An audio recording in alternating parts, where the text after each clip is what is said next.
Let's talk about the head injury then, or the clash of heads, and in particular, really, David Luiz coming back onto the field. Now, Mikel Arteta was clear in his post-match interview. The concussion protocol was passed by David Luiz, and then he came off because of the cut to his head, and therefore he couldn't head the ball. So this debate really is about it's not an Arsenal thing. No. It's about how the game deals with head injuries. Well, football needs to get real. It needs to wake up. It needs to get serious. Not next year, not next month, not next week.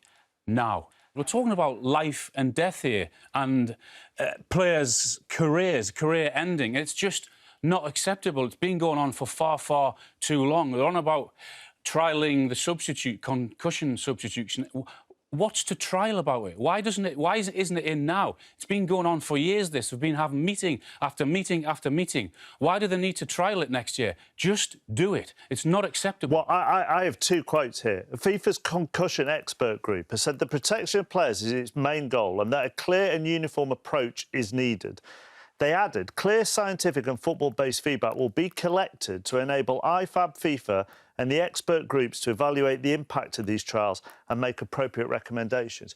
You have to wonder what on earth they have been doing whilst cricket, rugby, as Alan says, cricket, rugby union, rugby league, NFL in America, of course, have got all of theirs in place and have done for many years. That's the scary thing within all of this.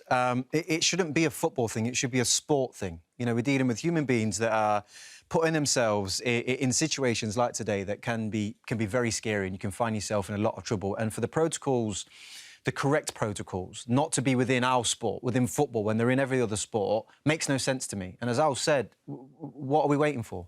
What are we actually waiting for? We're waiting for something really, really bad to happen, because it's already happened on numerous occasions. Doesn't that tell the story that they're saying, well, we're going to trial it? We're talking about players' welfare here. Do it now. And then if things need changing, change them. But do it now, not in 6 months or months' time. Now.